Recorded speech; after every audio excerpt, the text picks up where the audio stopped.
तेरे अंदर तेरी मंजिल, तेरे अंदर तेरे रास्ते, तेरी किस्मत तेरे हाथों, चुन ले अपना सफर सफर। तेरा हुनर हुनर, तेरी कदर कदर, तेरा हुनर हुनर, तेरी कदर कदर, तेरा हुनर हुनर, तेरी कदर कदर, तेरा हुनर हुनर, तेरी कदर कदर, तेरा हुनर हुनर, तेरी कदर कदर। Commonwealth educational media centre for Asia यानी सिमका प्रस्तुत करता है रेडियो कार्यक्रम चलती का नाम गाड़ी। यहाँ चलती को गाड़ी कहते हैं प्यारे, पम पम पम। चलती का नाम गाड़ी गाड़ी। नमस्कार श्रोताओ, मैं हूँ अक्षता। चलती का नाम गाड़ी के इस बहुत ही इंटरेस्टिंग एपिसोड में आप सबका स्वागत है। आज के इस भाग में हम गाड़ी के विभिन्न भागों के बारे में चर्चा करेंगे। इसी के साथ हम उनके काम करने की पद्धति के बारे में भी चर्चा करेंगे और ये करने पर हमें भरोसा है कि आपको अपनी गाड़ी अच्छी कंडीशन में और ज्यादा सुंदर रखने में बहुत मदद मिलेगी। आज मेरी मदद के लिए और आप तक जानकारी पहुंचाने के लिए स्टूडियो में आए हैं मिस्टर अमित पटेल। हेलो अमित जी। नमस्कार अक्षता जी, मुझे यहाँ बुलाने के लिए बहुत बहुत शुक्रिया। थैंक यू हम कहेंगे आपको, क्योंकि सिर्फ अपना बिजनेस करने के लिए नहीं बल्कि अपना कीमती समय हमारे लिए निकालने के लिए भी। तो मिस्टर अमित पटेल, पिछले 12 वर्षों से आप गाड़ी के नियंत्रण में लगे हैं और इसके लिए लगने वाली वस्तु सामग्री का व्यवसाय करते हैं, जो कि बहुत बड़ा और प्रसिद्ध शोरूम है यहाँ पर, और आपको सभी प्रकार की गाड़ियों पर काम करने का अनुभव भी है। तो देखा श्रोताओ, आज हम जिस शख्सियत से बात करने वाले यानी मिस्टर अमित से बात करने वाले हैं, वो इस विषय के लिए एकदम परफेक्ट हैं। थैंक यू अक्षता जी, लेकिन आज आपके आकाश जी दिखाई नहीं दे रहे। अमित जी, मैं भी ना मिस बहुत कर रही हूँ उन्हें, लेकिन आपको सच कहूँ, टेक्निकल बातें उन्हें समझा कर मैं तो थक गई हूँ, लेकिन उनके सवाल कभी खत्म ही नहीं होते। कुछ भी हो अक्षता जी, वो बहुत स्मार्ट हैं। गाड़ियों के बारे में एक्चुअली आपको खुश करने के लिए कभी कभी भोला बन जाते हैं। हाँ, ये बात तो आपने सही कही। दरअसल मैं भी मजाक कर रही थी। आकाश जी अपने प्रशंसकों के लिए एक स्पेशल एपिसोड पर काम कर रहे हैं और उसके लिए रिसर्च वगैरह में लगे हुए हैं। खैर अमित जी, चलिए आज अपने प्रोग्राम की यानी आज के एपिसोड की चर्चा हम शुरू करते हैं। यहाँ चलती को गाड़ी कहते हैं प्यारे, पम पम पम। चलती का नाम गाड़ी गाड़ी।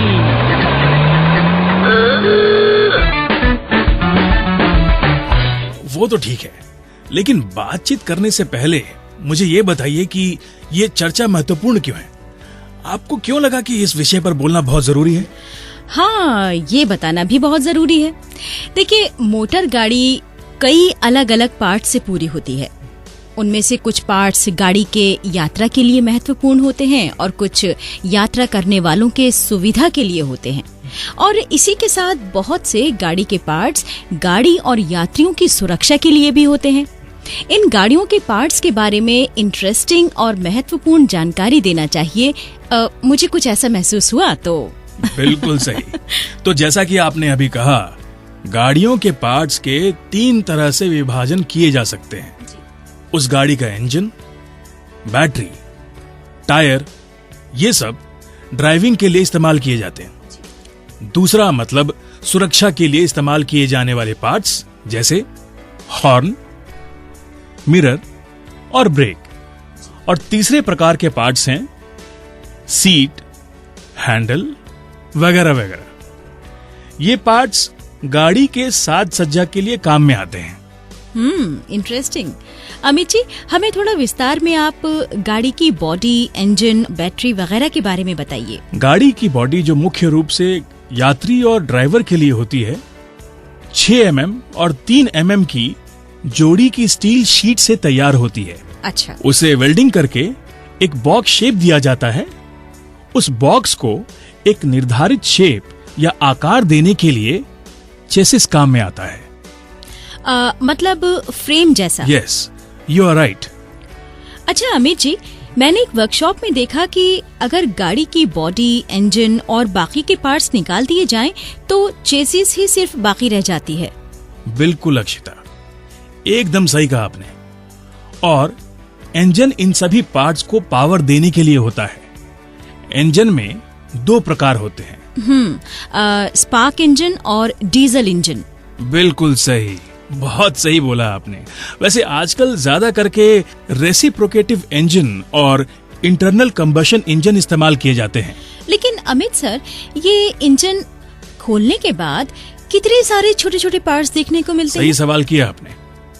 एक्चुअली इंजन में 10 से 15 छोटे छोटे पार्ट्स होते हैं, जैसे कि पंप, वॉल्व, फिल्टर्स वगैरह वगैरह।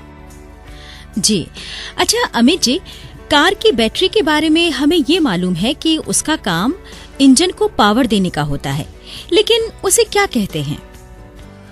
उसे स्टोरेज बैटरी कहते हैं। गाड़ी को शुरू करने के लिए, यानी गाड़ी के इंजन के इग्निशन के लिए और बाकी के विविध इलेक्ट्रिकल कंपोनेंट्स 30 डिग्री से 70 डिग्री सेल्सियस पर चलते हैं। उन्हें ये करंट सप्लाई करती है। वाओ! अच्छा, सबसे ज्यादा कौन कौन सी बैटरी इस्तेमाल की जाती है? वैसे अक्षिता, आजकल मार्केट में सबसे पॉपुलर जो बैटरी है वो है lead acid type battery. Akshita, गाड़ी चलाने के लिए जैसे बॉडी, इंजन, बैटरी महत्वपूर्ण होते हैं, वैसे ही टायर्स और फ्लूइड पंप भी बहुत इंपॉर्टेंट होते हैं। तो अमित जी, हमारे श्रोताओं को इसके बारे में भी बताइए ना। हम लोग टायर्स से शुरुआत करेंगे। टायर्स के बारे में लोगों को ये निश्चित मालूम होता है कि ये गोल और रबर के होते हैं। उसी के साथ उसके अंदर क्या ट्यूब होता है जिसकी वजह से उसमें हवा रहती है? बिल्कुल सही अक्षता, लेकिन टायर्स के बारे में बोलने से पहले हमें व्हील के बारे में श्रोताओं को समझाना चाहिए।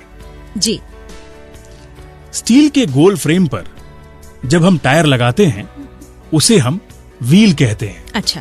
और ये व्हील्स गाड़ी को सपोर्ट करने का काम करते हैं। व्हील्स 2 प्रकार के होते हैं, रेयर व्हील और फ्रंट व्हील।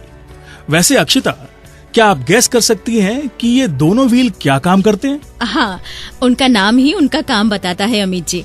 फ्रंट व्हील जो गाड़ी के आगे के भाग में होते हैं वो गाड़ी को दिशा देने का काम करते हैं, मतलब आगे ले जाने का। और रियर व्हील गाड़ी को चलाते हैं।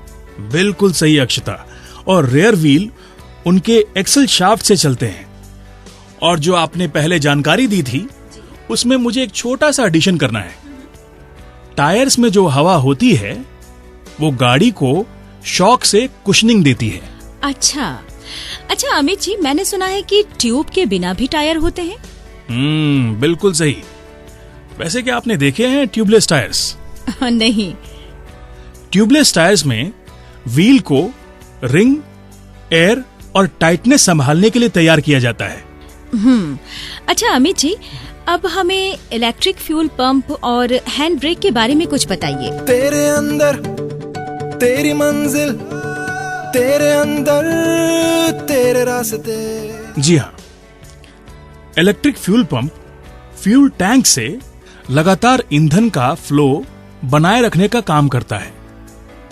हैंड ब्रेक जो ड्राइवर के लेफ्ट हैंड साइड में होता है वो सिर्फ रेयर व्हील्स, मतलब पीछे के 2 चक्कों पर काम करती है। इसका इस्तेमाल हम गाड़ी को एक ही जगह पर स्थिर रखने के लिए और पार्किंग के लिए करते हैं। हैंड ब्रेक गाड़ी चलाते वक्त बिल्कुल इस्तेमाल नहीं करना चाहिए, वो बहुत खतरनाक साबित हो सकता है। तो श्रोताओं, ये ध्यान रखने वाली बात है कि हैंड ब्रेक का इस्तेमाल कब करना चाहिए।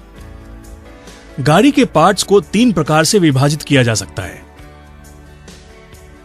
पहला पार्ट स्टार्टर कंट्रोल, जैसे एंटी थेफ्ट डिवाइस, यानी अगर कोई गाड़ी की चाबी के अलावा किसी और चाबी से उसे खोलने की कोशिश करे तो अलार्म बज उठता है। जी जी जी।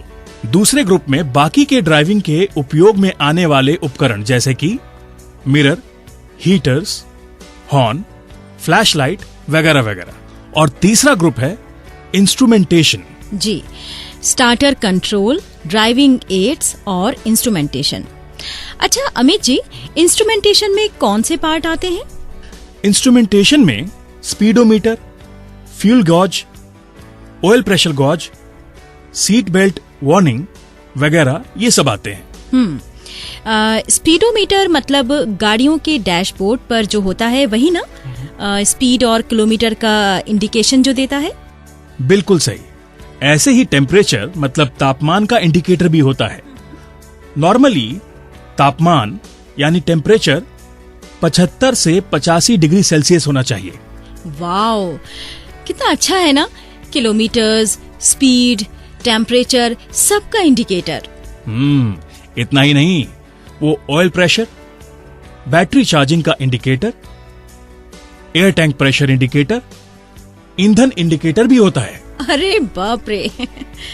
बिल्कुल अक्षता, और इसमें कुछ महत्वपूर्ण बातें हैं जो श्रोताओं को पता होना चाहिए। हाँ हाँ, तो बताइए ना हमारे श्रोताओं को। यहाँ चलती को गाड़ी कहते हैं प्यारे, पम पम पम। चलती का नाम गाड़ी, गाड़ी।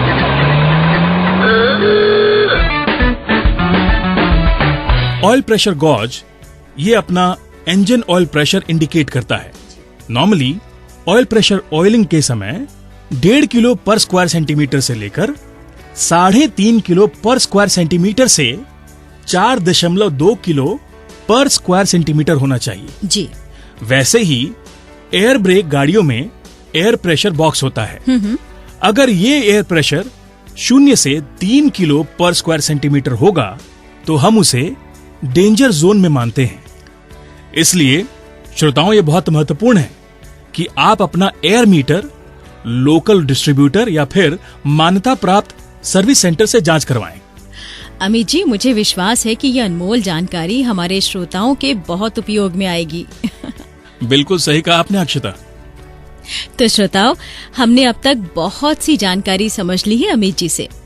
हम लोग गाड़ी के body, wheels, tyres, engine, battery, अलग अलग मीटर और गॉज के बारे में चर्चा कर चुके हैं और हमें पूरा विश्वास है कि अब हम अपनी गाड़ी के पार्ट्स को अच्छे से समझ सकते हैं और समय समय पर उनका चेकअप करना या फिर उनमें आई हुई प्रॉब्लम्स को समझना ये अब और आसान हो जाएगा। अच्छा अमित सर, अब आगे जो आप हमारे श्रोताओं को बताने वाले हैं उसके लिए हमारी उत्सुकता बढ़ती जा रही है। ये जो अलग अलग तरह की लाइट्स होती है ना गाड़ी में, उनका काम क्या होता है? आप जो लाइट्स के बारे में पूछ रही हैं अक्षता, ये ड्राइविंग के समय और इवन पार्किंग करते समय बहुत ही महत्वपूर्ण सिग्नल देने का काम करते हैं। मतलब इन लाइट्स को हम गाड़ी की एक भाषा भी कह सकते हैं। जैसे हॉर्न गाड़ी की एक भाषा है। वाओ अमित जी, कितनी सुंदरता से आपने इसकी डेफिनेशन दी है। गाड़ी की जैसे एक भाषा हो। वाओ। अब हमें गाड़ियों से इतना प्रेम है ना अक्षता कि उनके बारे में वर्णन करते समय हम कभी कभी रोमांटिक हो जाते हैं गाड़ियों के लिए। तो अब हम लोग गाड़ी के indicator lights, lightning controls, hazard lights, signal indicators के बारे में बात करेंगे जी। हर व्यक्ति जो गाड़ी चलाता है उसे इन लाइट्स की भाषा आनी चाहिए। बिल्कुल बिल्कुल। आपने कभी नाइट में यात्रा करते समय अनुभव किया होगा कि ड्राइविंग में 2 तरह की लाइट्स का इस्तेमाल किया जाता है। कभी उन लाइट्स की बीम लो होती है और कभी हाई होती है और इनका स्विच होता है स्टीयरिंग व्हील के पास। अरे हाँ, मैंने भी देखा है। हाई लाइट पर जब पीछे की गाड़ी को ओवरटेक करना होता है तो वो इस लाइट से सिग्नल भी देते हैं, है ना? बिल्कुल अक्षता, एकदम राइट। इस हाई बीम और लो बीम के ग्रुप को हेडलाइट कहते हैं। उसके बाद 2 रेयर लाइट्स होते हैं। गाड़ी के पीछे वाले भाग के ये रेड कलर मतलब लाल रंग में होते हैं। उसके बाद सफेद लाइट गाड़ी के पीछे नंबर प्लेट के ऊपर होती है और आखिरी में होती है 2 रेड रिफ्लेक्टर्स। वाओ, ऐसा लग रहा है जैसे गाड़ी की दिवाली। हाँ अक्षता, इसी वजह से रात को तुम्हें गाड़ी चमकदार दिखाई देती है। इसीलिए इन लाइट्स को रात को ड्राइव करते समय ही इस्तेमाल करना चाहिए, किसी और समय नहीं। अच्छा अमित जी, अभी अभी आपने कुछ दो इंटरेस्टिंग से नाम लिए, हैजार्ड लाइट और signal indicator. Turn signal indicator left and right, in indicators का काम होता है गाड़ी की दिशा बताना, जो ड्राइविंग के समय बहुत ही उपयोगी होते हैं। और हैजार्ड लाइट का बड़ा लाल रंग का बटन होता है जो गाड़ी के डैशबोर्ड पर दिखाई देता है। हैजार्ड लाइट्स लगाने के बाद बाकियों के लिए आपकी गाड़ी को देखना आसान हो जाता है जी। परिस्थितियां जैसे कि अचानक ट्रैफिक और रोड के बीचों बीच गाड़ी बंद पड़ गई हो, जैसे कोई ट्रक ऊंची चढ़ाई पर चढ़ते समय इसका इस्तेमाल करता है। कभी कभी जब ज्यादा धूप होती है या ज्यादा बारिश होती है तब भी इन लाइट्स का इस्तेमाल होता है। अप्रतिम अमित सर, वाकई मुझे ये सब सुनकर एक विचार आ रहा है मेरे मन में। गाड़ी में इतनी सुविधा होने के बावजूद भी अब देखिए ना कितने सारी जाने जाती हैं रोड एक्सीडेंट्स में। इसलिए दोस्तों, ये जो चर्चा हम लोग कर रहे हैं वो गाड़ी के मेंटेनेंस के बारे में है और अपनी अच्छी ड्राइविंग के बारे में है।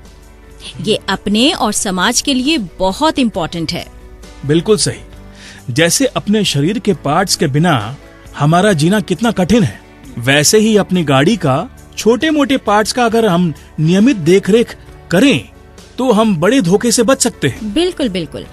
अच्छा, बाकी की सारी सुविधाएं गाड़ी चलाने के लिए जैसे कि वाइपर, चोक, हॉर्न वगैरह, तो इनके बारे में भी बताइए ना। हाँ अक्षता, गाड़ी की फ्रंट जो कांच होती है वो बारिश में उड़ी हुई धूल की वजह से खराब हो जाती है और कांच को साफ रखने के लिए हम वाइपर का इस्तेमाल करते हैं। वाइपर और वॉशर का स्विच एयर ब्रेक और स्टीयरिंग के आसपास होता है। सूखे कांच पर अगर वाइपर का इस्तेमाल किया जाए तो स्क्रैचेस पड़ सकते हैं, इसका ख्याल रखना बहुत जरूरी है। तो श्रोताओं, जैसे बाकी के पार्ट्स का ख्याल रखना जरूरी है, उसी तरह पैसेंजर के आराम का भी ख्याल रखना जरूरी है। और उससे भी ज्यादा अहम है गाड़ी की सीट और सीट के साथ लगेज रखने वाली जगह, वो भी सुरक्षित होनी चाहिए, जिसकी वजह से सामान बीच में नीचे गिरकर गुम होने का डर ना रहे। बिल्कुल सही अक्षता। सीट ठीक ठाक होना और उसे कंफर्टेबल कुशनिंग होना, ये सफर करने वालों के लिए बहुत जरूरी है और साथ ही साथ ड्राइवर के लिए भी जी। और आखिर में आता है हमारा गेट, जिसे हम फ्लोर कंट्रोल कहते हैं। उसकी भी योग्य और जवाबदेही से इस्तेमाल करना बहुत जरूरी है। फ्लोर कंट्रोल, इसमें कौन से पार्ट्स होते हैं मिस्टर अमित? यहाँ चलती को गाड़ी कहते हैं प्यारे, पम पम पम। चलती का नाम गाड़ी, गाड़ी। फ्लोर कंट्रोल पार्ट्स मतलब गाड़ी को जमीन से लगाकर फिक्स होते हैं। इसमें होते हैं gear shift lever, gear strict जिसे हाथ से या पैर से इस्तेमाल किया जा सकता है, उसके बाद एक्सेलरेटर पैडल जिससे हम स्पीड को ज्यादा या कम करते हैं, ब्रेक पैडल, पार्किंग पैडल और क्लच पैडल वगैरह वगैरह। अमित जी, इन फ्लोर कंट्रोल लीवर्स को चलाने के लिए स्किल भी चाहिए और प्रैक्टिस भी। ये सब सुनकर एक चीज तो पक्की हो गई, उस ड्राइवर सीट पर बैठना बहुत जिम्मेदारी का काम है। हाँ एकदम सच, और इसीलिए तो आप उनके लिए इतने अच्छे से अपना कार्यक्रम चलाते हैं। ये सच में बहुत बड़ी बात है। धन्यवाद अमित जी। और आपके जैसे अच्छे लोग, अच्छे इंसान हमारे साथ जुड़ते हैं और हमें उस वजह से भी बहुत प्रोत्साहन मिलता है अपने श्रोताओं से। तो अमित जी, आप हमारे स्टूडियो में आए, इतनी सारी जानकारी आपने हमें दी, हमारे श्रोताओं तक इतनी जानकारी आपने पहुंचाई, उसके लिए आपका बहुत बहुत धन्यवाद। मैं भी आपका बहुत बहुत शुक्रिया अदा करता हूँ। आपने मुझे मौका दिया कि मैं श्रोताओं से बातचीत कर सकूं। Thank you once again. तो श्रोताओं, हमारा आज का कार्यक्रम यहीं समाप्त होता है। अगले कार्यक्रम में फिर आपसे मुलाकात होगी। तब तक के लिए सुनते रहिए चलती का नाम गाड़ी। यहाँ चलती को गाड़ी कहते हैं प्यारे, पम पम पम। चलती का नाम गाड़ी, गाड़ी। तेरे अंदर तेरी मंजिल, तेरे अंदर तेरे रास्ते, तेरी किस्मत तेरे हाथों, चुन ले अपना सफर सफर। तेरा हुनर हुनर, तेरी कदर कदर, तेरा हुनर हुनर।